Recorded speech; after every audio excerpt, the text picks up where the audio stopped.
India News Hour, India's voice to the world. I'm Preeti Kaur. Coming up in the next 1 hour. US President-elect Donald Trump makes flurry of picks for his top team, taps RFK Jr. for Health Secretary, Todd Blanche to be the Deputy Attorney General.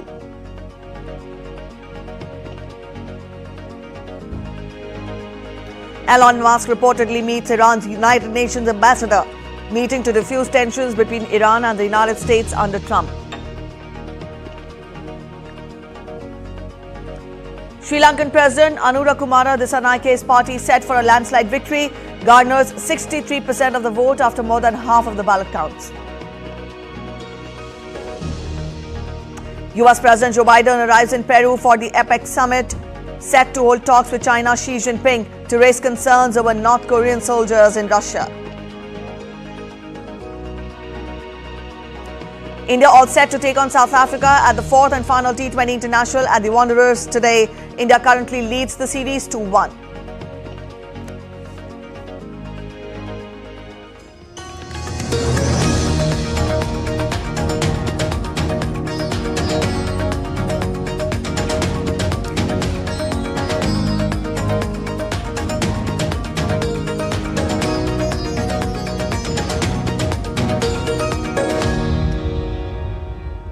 US President-elect Donald Trump has been selecting his top team since winning the election last week, with 4 names announced recently. Trump picked 3 members of his criminal defense team, including lead attorney Todd Blanche, to serve in senior roles at the Justice Department. Trump nominated Blanche, who defended him at the hush money trial this year, and will serve as Deputy Attorney General, the second highest position at the Justice Department. Earlier, Trump announced the name of Robert F. Kennedy Jr. to lead the United States' top health agency.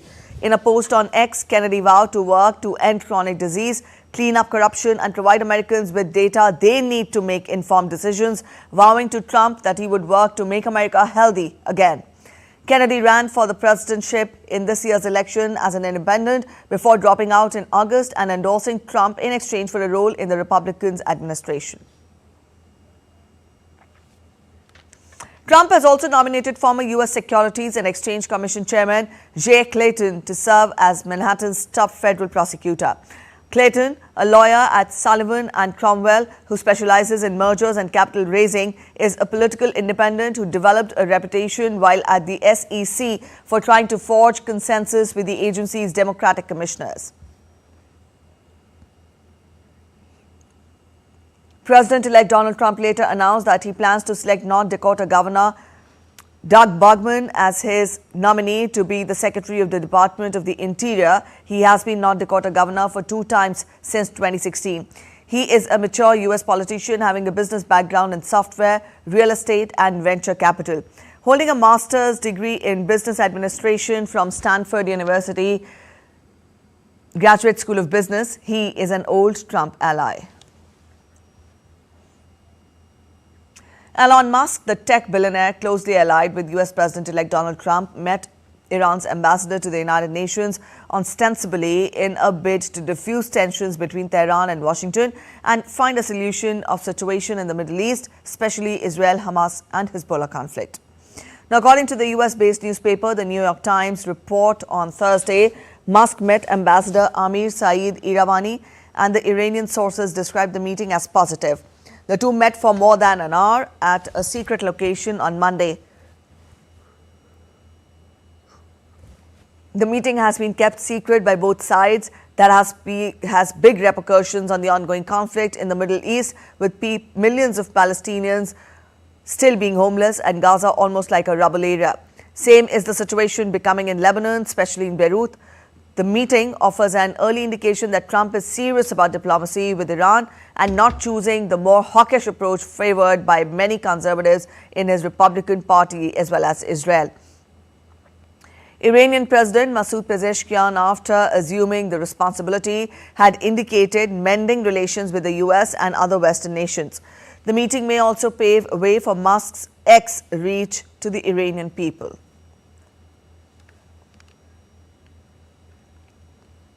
The United Nations nuclear watchdog chief Rafael Grossi met Iranian President Masoud Pezeshkian for the first time since Pezeshkian was elected in July. The president told Grossi that his government was prepared to cooperate with the IAEA to clear up alleged ambiguities about Tehran's nuclear work. On his trip to Tehran, Grossi also held a joint press conference with Iran's nuclear chief. Trump's return to office as US president in January upends the nuclear diplomacy with Iran, which had stalled under the outgoing administration of Joe Biden after months of indirect talks.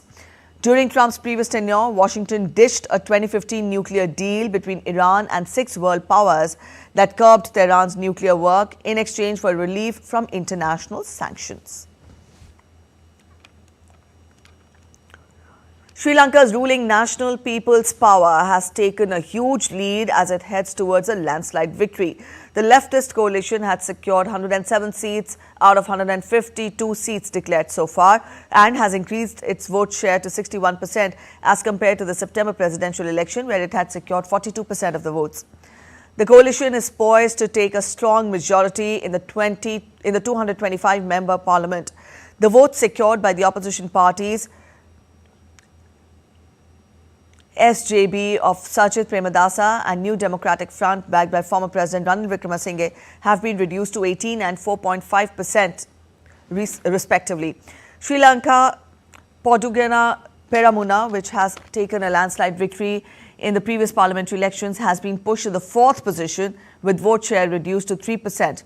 Also on Thursday, peaceful voting was held across the island with a turnout of about 65%. All right, to spell out more details, our correspondent Dr. Ahmed Muin Farooqi joins us from Colombo. Ahmed, we believe that NPP is leading with more than 60% of the votes counted so far. Is it on the expected lines? Preeti, yes, you're absolutely right. NPP is leading. In fact, we are expecting the final results of the entire island to be declared in a short while from now. I've been told that almost all districts, barring 2, have declared the results, and only the 2 districts are yet to bring out the numbers. Currently speaking, the National People's Power has secured 107 seats out of the 154 seats that have been declared so far. These are only the electoral district seats, that is totally 196. Apart from this, 29 national list seats are also remaining. So these clearly indicate that with 60% plus proportional vote share, there is going to be a clear-cut victory for National People's Power, because they have already secured 107 seats in the electoral districts, and they will be easily able to get more than 50% of the national list seats. In fact, more than 60% of the national list seats. That's apart from 29. So that will easily take it beyond the required majority mark of 113. What needs to be seen is, will the National People's Power cross the 2/3 mark? Going by the current trends, they are already poised to reach the 2/3 mark, in fact, go beyond it.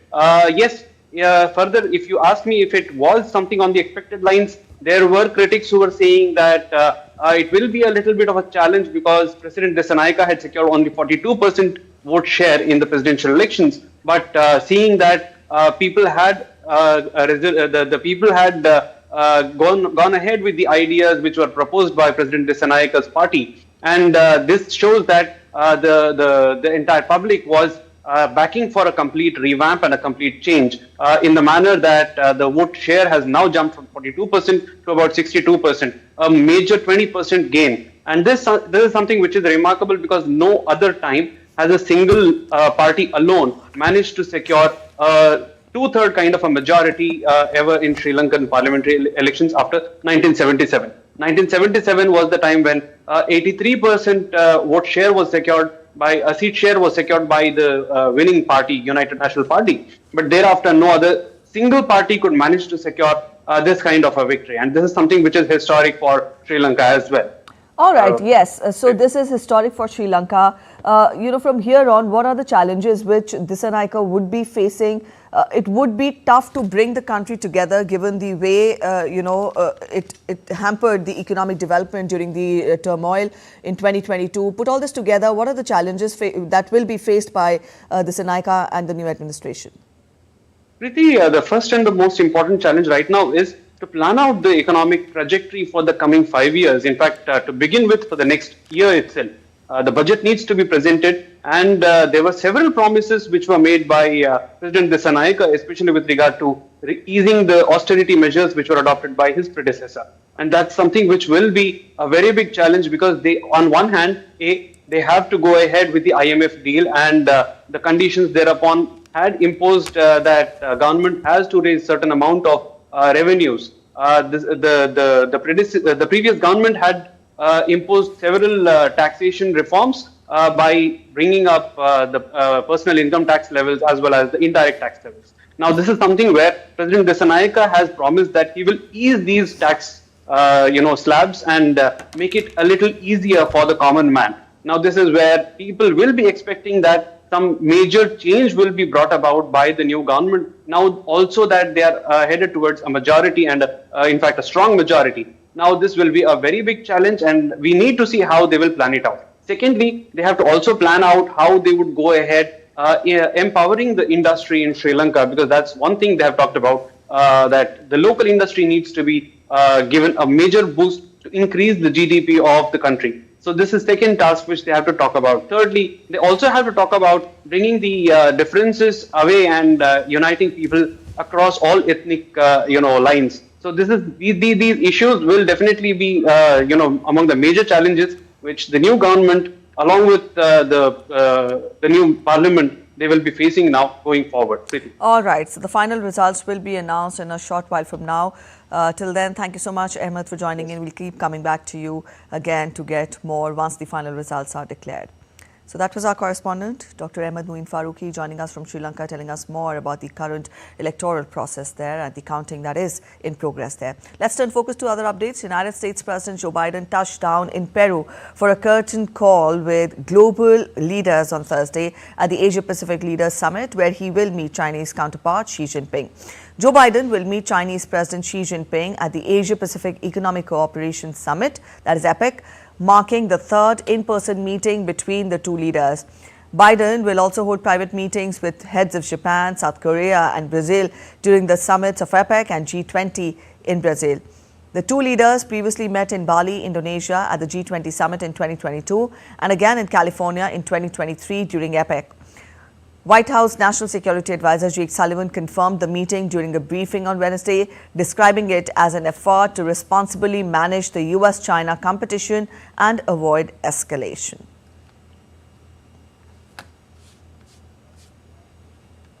Back to his meeting with President Xi, I don't expect him to pass messages. Obviously, President Trump, when he comes into office, will have his opportunity to engage directly with President Xi. But I will observe that transitions are uniquely consequential moments in geopolitics. They're a time when competitors and adversaries can see possibly opportunity because you have this change in government here.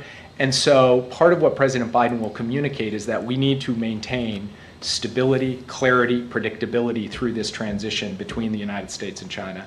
And he will also really reinforce the point that in order for us to manage this competition responsibly going forward, we have to sustain over the long term the channels of communication at every level, particularly the military-to-military level. Chinese President Xi Jinping also arrived in Lima to participate in the Asia-Pacific Economic Cooperation Summit before heading to the Group of 20 summit in Rio de Janeiro next week. Xi Jinping on Thursday inaugurated a massive deep water port in Peru, a $1.3 billion investment by Beijing as it seeks to expand trade and influence on South America. Xi and Peruvian President Dina Boluarte participated in the opening of the Chanquete port by video link and also signed a deal to widen an existing free trade agreement. From Lima, Xi is scheduled to travel to Brazil for an annual meeting of the G20 and attend a state visit with Brazilian President Luiz Inácio Lula da Silva on November 20th. You're watching DD India News Hour. We're heading for a short break, but after the break, US hands ceasefire proposal to Beirut.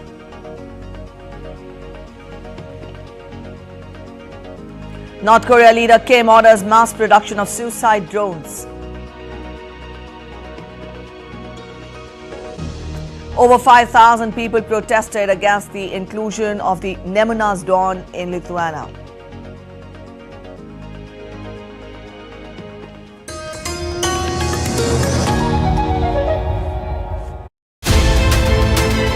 We are doing a deep dive into security dynamics in the Indo-Pacific region and also what this means going into the future for India and its rising position in the world. The Quad has now become a foundational block within the Indo-Pacific, and the Biden administration has continued that momentum. Now, I don't see Trump Part 2 walking away from that, again, because it's something that they helped to resurrect.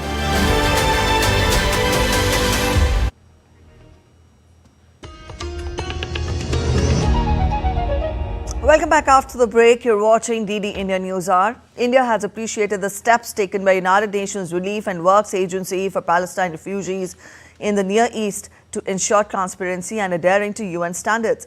Delivering India's statement at the 4th Committee of the UN General Assembly, Councillor Eldors Matthew Punos said that India stands ready to do more for Palestine people. He also added that UNRWA has instrumental role in delivering aid.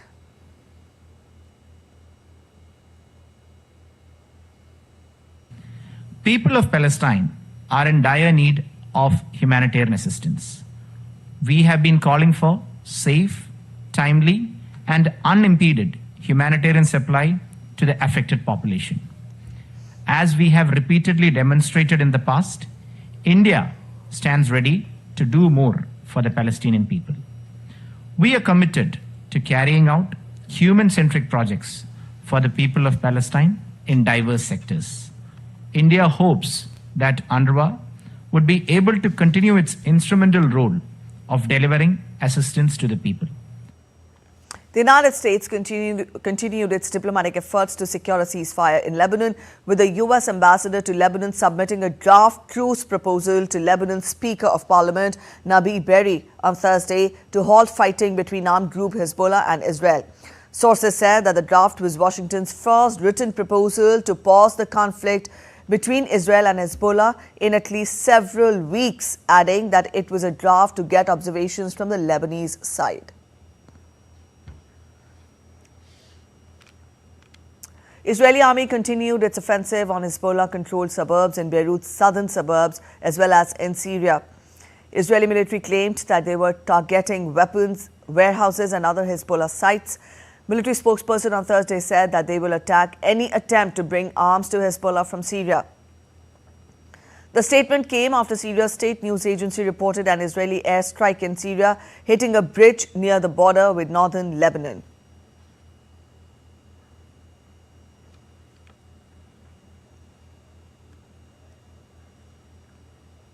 Meanwhile, Hezbollah claimed weapons that Hezbollah is launching at Israeli territory that were manufactured in Syria and were given to Hezbollah from Syria. We will attack every attempt to bring weapons from Syria to Hezbollah, and we will attack all infrastructure we identify in Syria whose purpose is to produce weapons for Hezbollah. Meanwhile, Hezbollah claimed to have targeted a military intelligence base in Israel's Tel Aviv. North Korean leader Kim Jong-un has ordered the mass production of suicide attack drones, state media reported on Friday, after he witnessed a test of the weapons system a day earlier. Kim Jong-un oversaw the tests of the drones designed to hit both land and sea targets produced by North Korea's unmanned aerial technology complex, Korean Central News Agency reported. Kim underscored the need to build a serial production system as early as possible and go into full-scale mass production. Kim also expressed satisfaction with the new drones, saying drones emerged as an essential requirement in military aspect nowadays.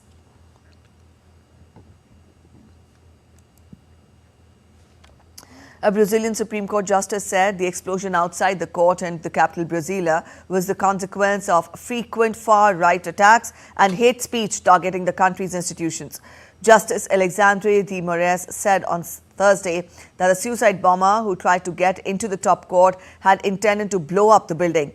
Police identified the man who killed himself in a blast outside the Supreme Court as a former city council candidate from ex-president Jair Bolsonaro's right-wing party. Two explosions took place near Brazil's Supreme Court on Wednesday night, prompting an evacuation of the area and killing one person who the police said was believed to be the attacker. The explosions outside the court, which federal police called attacks, raised security concerns days ahead of the G20 summit in Rio de Janeiro and Chinese President Xi Jinping's visit to the capital, Brasilia.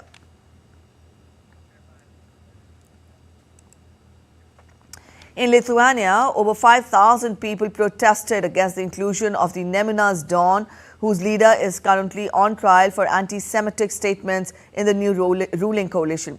Staging the protest next to the parliament on Thursday, applauded as the speakers called on the Social Democrats to end the coalition with Nemunas Dawn. The Social Democrats took control of 86 seats in the 141-member parliament after forming a coalition with the Nemunas Dawn for the Lithuania parties. Members were sworn in on Thursday. Nemunas Dawn party founder and head resigned from parliament in April ahead of an impeachment vote after the Constitutional Court ruled that he had broken his oath by stirring up hatred against Jews in social media posts last year.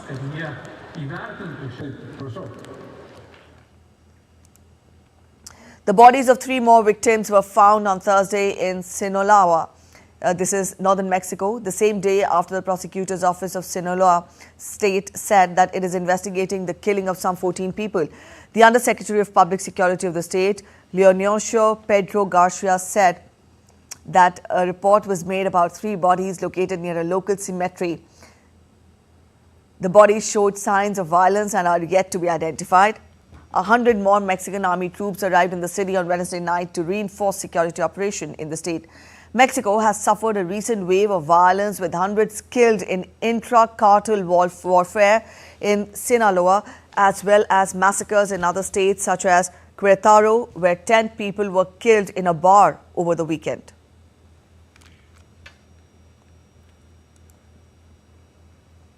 Thousands joined a march towards New Zealand's national capital after a contentious bill reinterpreting the country's 184-year-old funding document passed its first hurdle in Parliament.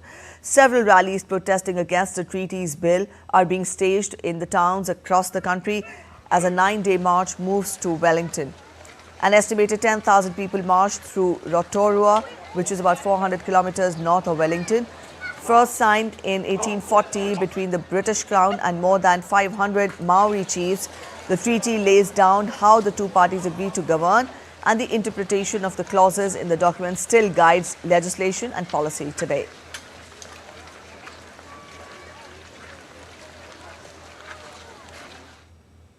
As the Sudanese authorities extend a 3-month approval given to the UN and the aid groups to use the Adre border crossing, 8 trucks continue to move through the Adre border crossing. Sudan's Sovereign Council said on Wednesday that it would extend the use of the Adre border crossing with Chad, seen as essential by aid agencies for the delivery of food and other supplies to areas at the risk of famine. Adre, which was closed by an order from the army-controlled government in February, was reopened for 3 months in August until November 15th, and it had not been clear whether that period would be extended. Members of the government have protested against the opening, saying it allowed for the RSF to deliver weapons. However, the United Nations welcomed the decision to keep Adre open for another 3 months.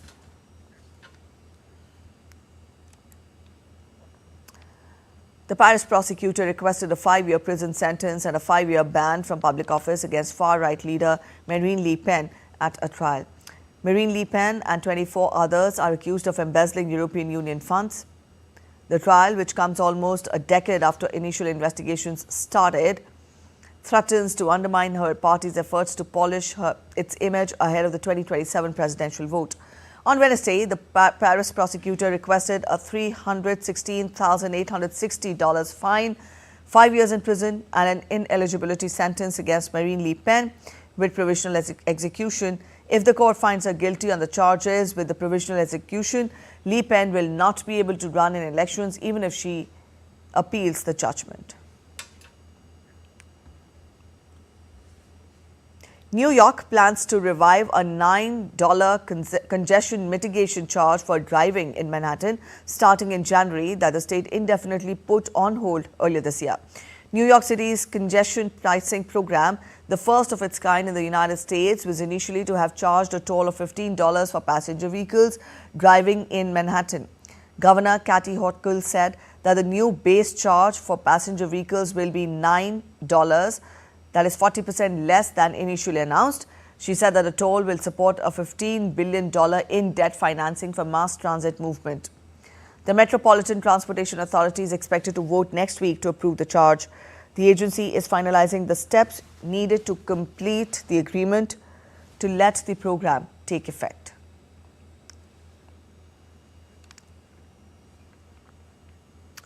Typhoon Yuzaki weakened sharply on Friday after leaning on the Philippines' northern towns and bringing intense winds.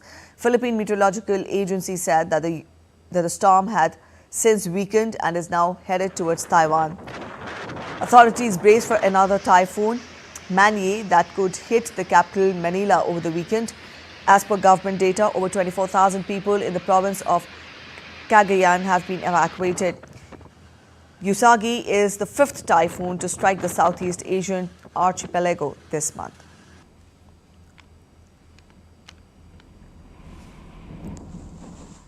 Pakistan's second largest city remained engulfed in a thick blanket of smog on Thursday.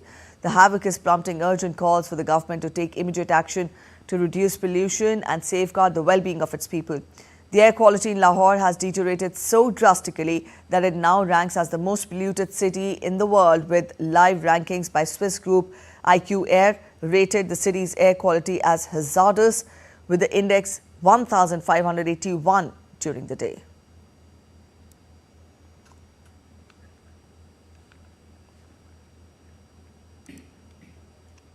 The 29th Conference of Parties, or COP29, is underway in Baku, Azerbaijan, where world leaders are meeting and negotiating to agree on climate crisis.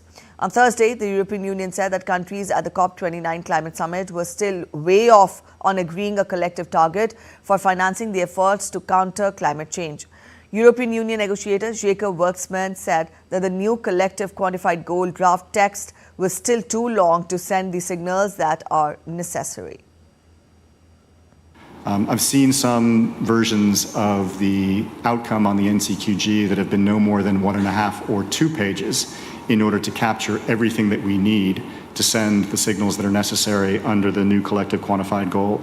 So clearly we are way off a landing ground if you look at the texts on their own. In Nepal, the government is launching a free vaccination campaign to protect adolescent girls from cervical cancer. The nationwide vaccination drive will be for 15 days starting from February 5th next year, coinciding with the Cancer Day. The Ministry of Health and Population said that nearly 1.69 million adolescent girls in the age group of 7 to 14 years will be vaccinated free of cost under the campaign. Vaccination against human papilloma is important due to the increase in the risk of cervical cancer due to several factors, as early marriage, giving birth to children at a premature age, begetting children continuously in a short period, having physical relations with multiple partners, excessive smoking and drinking habits, and negligence to vaginal hygiene.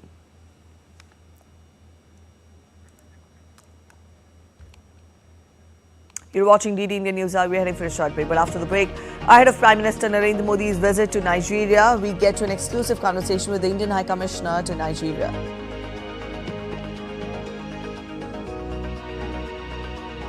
We also get you a glimpse of how people are celebrating Boita Bandhan festival on the occasion of Kartik Purnima across the country.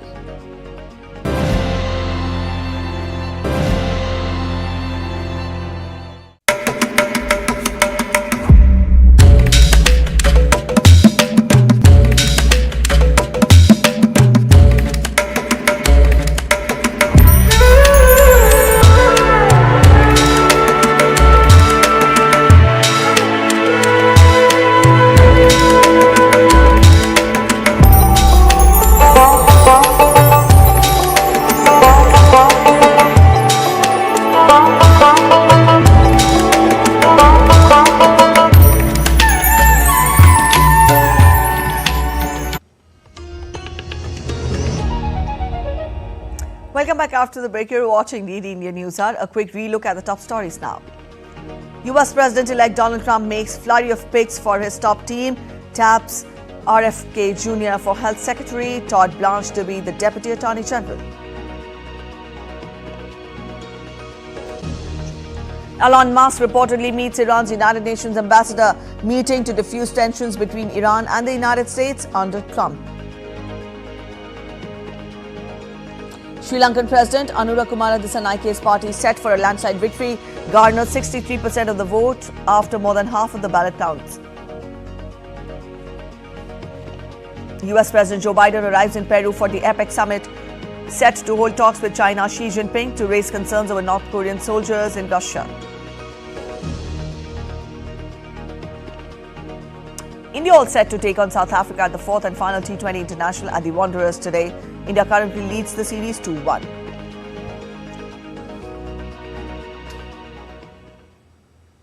India is celebrating the birth anniversary of Birsa Munda, a revered leader and freedom fighter, as Janjatiya Gaurav Divas. India's President Draupadi Murmu, Vice President Jagdeep Dhankar and other eminent dignitaries paid their floral tributes to Bhagwan Birsa Munda at Parliament. Bhagwan Birsa Munda fought bravely against the exploitative system of the British colonial system and spearheaded the movement against British oppression, giving a call for revolution. India's President Draupadi Murmu remembered the late leader on the occasion, saying, "Sky is the limit for the development of the people belonging to the tribal communities."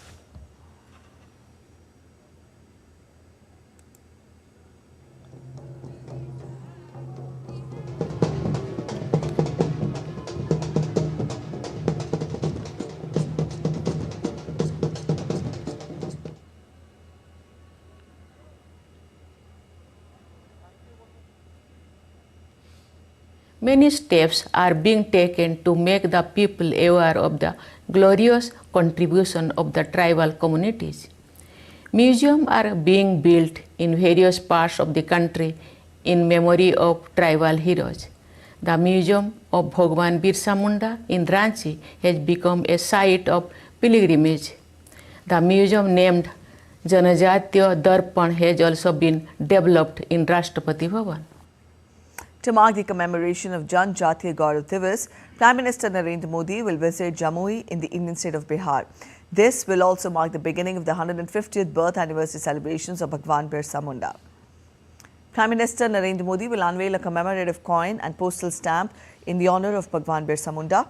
He will also inaugurate and lay the foundation stone for development projects worth over 6,640 crore rupees aimed at improving infrastructure and uplifting tribal communities in the rural and remote areas.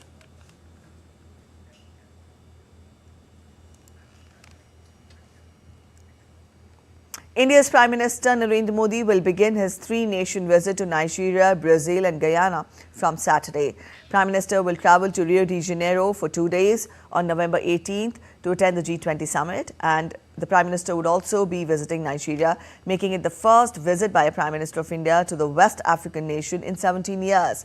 DD India's correspondent Vishal Barrister caught up with the Indian High Commissioner to Nigeria in Abuja to find out more. Prime Minister Narendra Modi is coming to Nigeria, and I have with me the Indian High Commissioner to Nigeria, Mr. G. Balasubramaniam. Let's talk to him and find out more about this visit. Visit is happening after 17 years, and this would be the first visit of Prime Minister Narendra Modi. So what kind of events can we expect, and what has been the response from the Indian diaspora and also from the Nigerian government? What are the special arrangements made for this special visit? The Indian community is very enthusiastic. They are thrilled that our Prime Minister is coming over to Nigeria, and with the popularity of our Prime Minister, they are waiting to see him. There's a community event which we are organizing during the visit of our Prime Minister, in which more than 1,000 people would have been invited, and there's a lot of requests coming in for more, but accommodation is only limited. So there's a huge buzz. Indian community, I'm told, are placing advertisements in the newspaper inviting our Prime Minister, welcoming him, also placing billboards all across the country. There's a huge buzz that has been created, unlike any other visit that I have seen in the past 2.5 years that I have been here. The MSMEs and the private sector are playing a major role in India's defense sector. So are we also in touch with the Indian companies as far as Nigeria is concerned? Yes, absolutely. As I told you, in the month of March, we had a large number of defense manufacturers come over here and cooperate with, they participated in one of the exhibitions. Even in the embassy grounds, we had set up an exhibition which was visited by large number of military personnel from the Nigerian side. MSMEs, they have working with other companies in Nigeria to set up joint ventures and to also supply from India. This is an ongoing process. We would have to wait and see how they mature. Prime Minister Narendra Modi has always focused on people-to-people contact. So how important is the role of the Indian diaspora both in the development of Nigerian economy and also for the development of the relationship between the two countries? Indian companies have been present here for many decades. More than 200 Indian companies have invested $27 billion into the Nigerian economy. We, meaning the Indian companies, are the second largest employers of Nigerians after the federal government of Nigeria. I have visited many factories and I have seen the second generation actually working in that company. So, Indian companies have very positively in almost every manufacturing sector and in service sector impacted the Nigerian economy. So there you heard the High Commissioner, both the Indian diaspora and also the people of Nigeria are so very excited about this upcoming visit of Prime Minister Narendra Modi. With cameraman Ravinder and Moor Mukut in Abuja, this is Vishal Baristo for DT India. Besides Brazil and Nigeria, Prime Minister Modi will be visiting Guyana, where Commonwealth of Dominica will award its highest national honor, the Dominica Award of Honor, upon him at the India CARICOM Summit. Now, this recognition is the acknowledgement of Prime Minister Modi's significant contributions to Dominica during the COVID pandemic.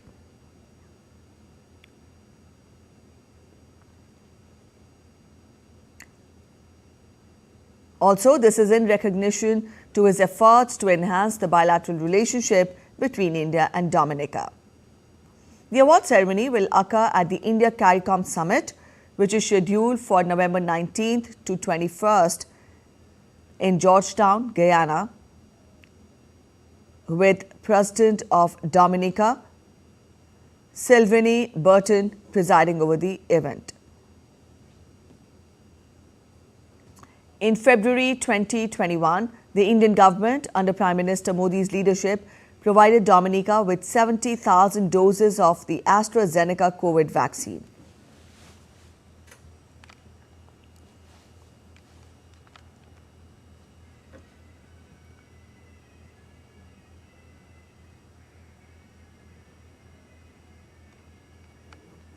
India's External Affairs Minister Dr. S. Jaishankar paid an official visit to the United Arab Emirates on Thursday, where he met his UAE counterpart Abdullah bin Zayed Al Nahyan in Abu Dhabi. Now, this was his 10th visit to the UAE since 2019. Sharing a picture of the meeting on X, Dr. S. Jaishankar in a social media post said that they discussed opportunities for advancing wide-ranging cooperation. The leaders also discussed the regional and global issues of mutual interest. Earlier, Dr. S. Jaishankar also received blessings at the Babs Hindu Temple in Abu Dhabi. The minister conveyed his appreciation that the temple has truly become the oasis in the desert, representing tolerance, culture, and coexistence. External Affairs Minister Dr. S. Jaishankar visited Bharat Mart site in Jebel Ali, Dubai earlier in the day. The minister was accompanied with Sultan Ahmed bin Sulayem, Group Chairman and CEO DP World. In a post on X, the minister noted that once the project is operationalized, the innovative logistics initiative will enhance India-UAE trade, deepen supply chains and bolster access for MSMEs to global markets.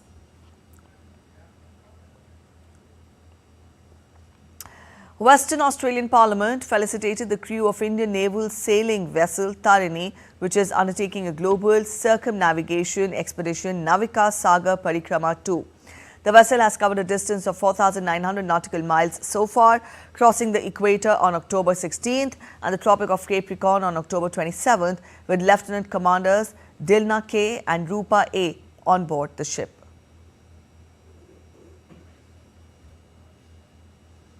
Lieutenant Commanders Dilna and Rupa are true trailblazers, and their circumnavigation will no doubt inspire many girls and young women to consider roles in the Indian Navy. I want to congratulate them on their significant undertaking and wish them all the best for the rest of their journey. I also want to acknowledge the Indian Navy officials for their role in empowering women in their Navy and for fostering Navy cooperation between our two countries. The 43rd India International Trade Fair is back in India's capital New Delhi. The fortnight-long global trade fair brings 11 countries and over 3,500 exhibitors to showcase their art and culture. Viksit Bharat 2047 is the theme for this year's fair. DD India's correspondent Anil Thomas has the details. The 43rd India International Trade Fair commenced at Bharat Mandapam, featuring over 3,500 exhibitors from India and abroad. This 14-day event is expected to draw around 100,000 visitors daily, with footfall rising by almost 50% to 150,000 visitors on the weekend. The theme for this year's fair is Developed India at 2047. This year there are about 10 unique features of the IITF 43rd version 2024. It is designed around the Honorable Prime Minister's theme of Viksit Bharat, India at 2047. So this year, it is the largest ever participation which we have achieved so far. Almost all the states and union territories are participating, and this has happened only this year.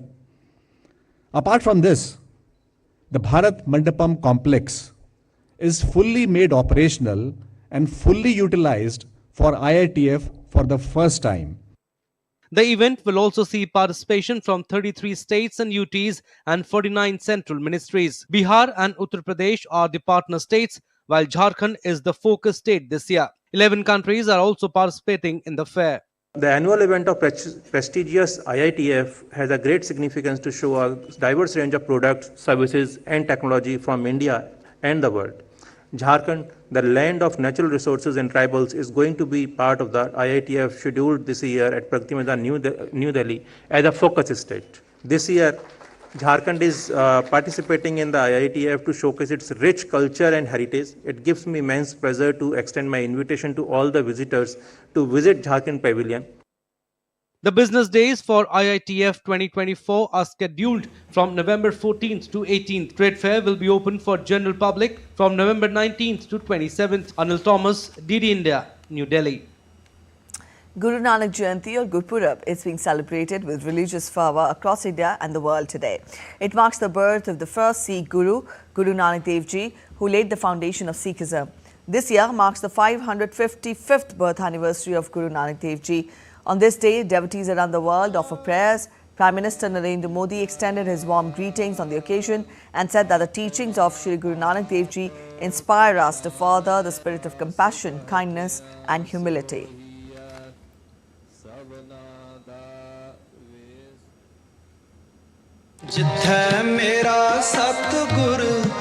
गुर प्रसादी रतनु हरि लाभ है मिटे अज्ञान होई उजियारा से जंत अर्थात गुरु के प्रसाद से ही हरि लाभ होता है, यानी ईश्वर की प्राप्ति होती है और अहम का नाश होकर प्रकाश फैलता है। देखा जाए And now we take a look at other stories making it to the headlines from across India now. In a heartwarming gesture, Prime Minister Narendra Modi wrote a letter to a differently abled girl who presented a painting at one of his roadshows in Vadodara, Gujarat. The letter was a personal acknowledgement of the girl's talent and the inspiring message her artwork conveyed. The gesture highlights not only the Prime Minister's compassion and recognition of the potential within individuals, but also serves as a broader message about inclusivity and empowerment.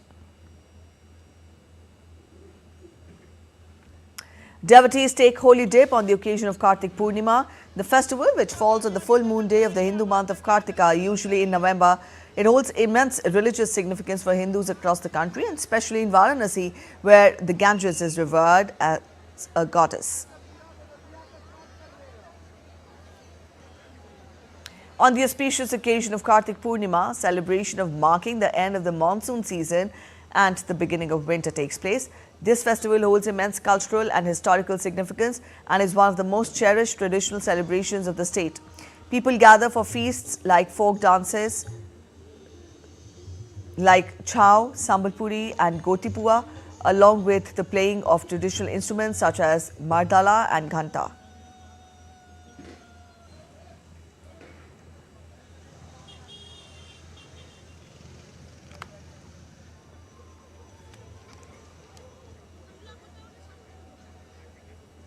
Updates from the world of business now. Yes, we'll get you how EU has decided to fine Meta platforms 800 and the European Commission, in fact, on Thursday fined Meta platforms $840.24 million over abusive practices benefiting Facebook Marketplace. Meta said that it will appeal against the decision, but in the meantime, it will comply and will work quickly and constructively to launch a solution which addresses the points raised. The move by the European Commission comes 2 years after it accused the US tech giant of giving its classified ad service Facebook Marketplace an unfair advantage by bundling the two services together. The European Union opened format proceedings into possible anti-competitive conduct of Facebook in June 2021 and in December 2022. And it raised concerns that Meta ties its dominant social network of Facebook to its online classified ad services. Wall Street's main indices closed lower on Thursday after Fed Chair Jerome Powell dampened investor hopes for another interest rate cut this year by saying the U.S. central bank need not rush to ease monetary policy. Powell said that a Dallas Fed event that with the growing economy still growing, the job market solid and inflation still above the 2% target, the Fed can deliberate carefully on rate cuts. This comes as traders were still betting on a 25 basis point reduction at the Fed's December meeting, in view of which the S&P 500 lost 0.6%, while the Nasdaq Composite lost 0.64%. The Dow Jones Industrial Average fell 0.47%.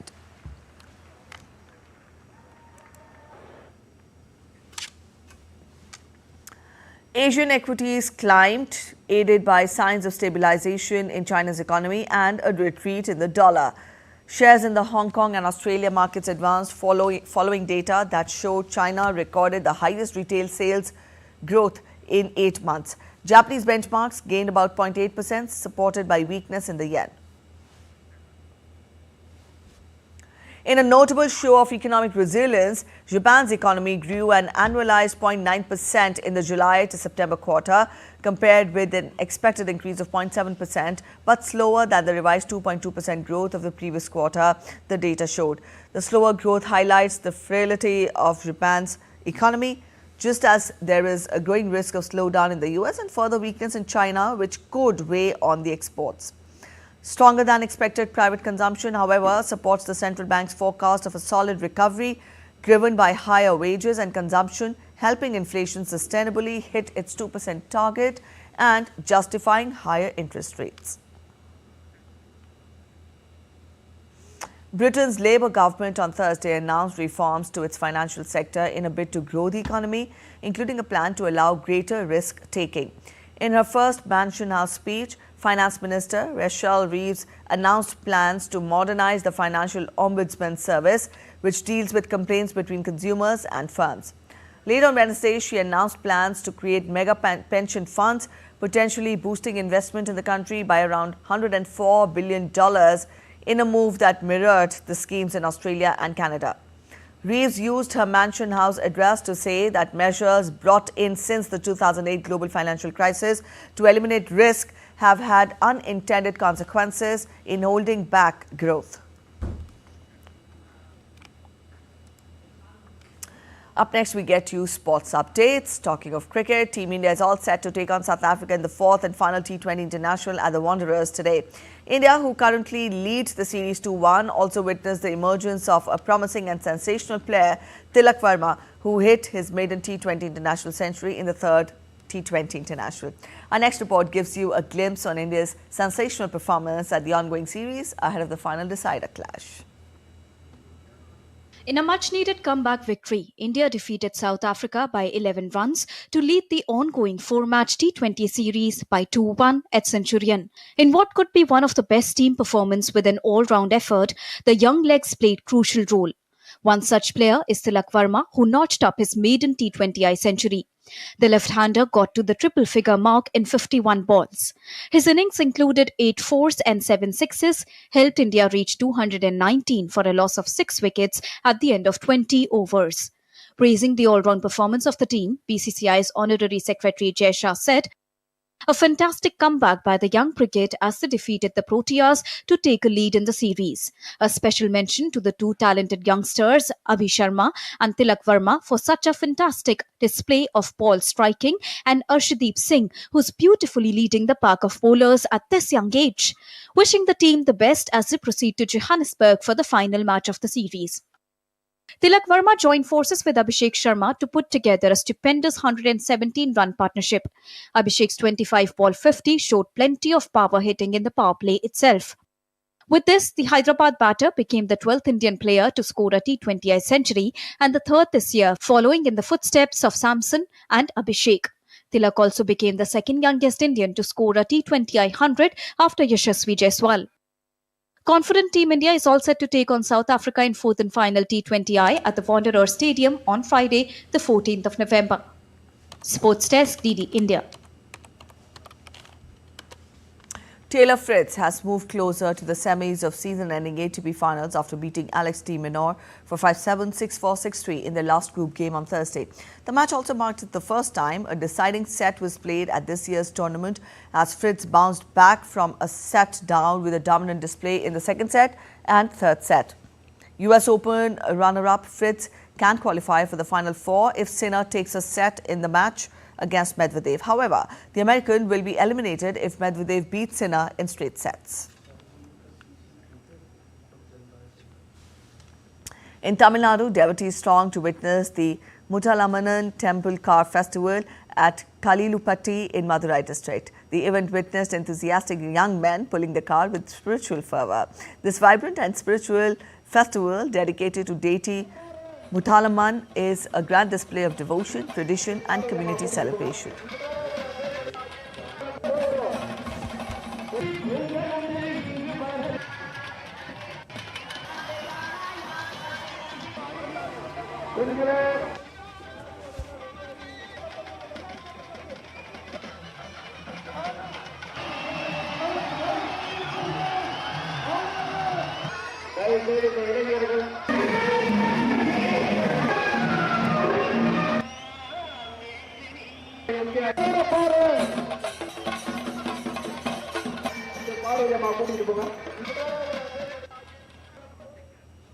Alright, that's it in this edition of DD India News Hour. But let us know your thoughts on the news of the day. For those of you on the go, you can get all the latest news and updates from India and across the world on the DD India mobile app.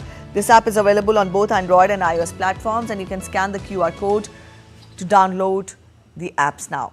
We'll be back with more news as it breaks here on DD India. I'm Preeti Kaur signing off, and from all of us at in Delhi, thanks for watching DD India News Hour.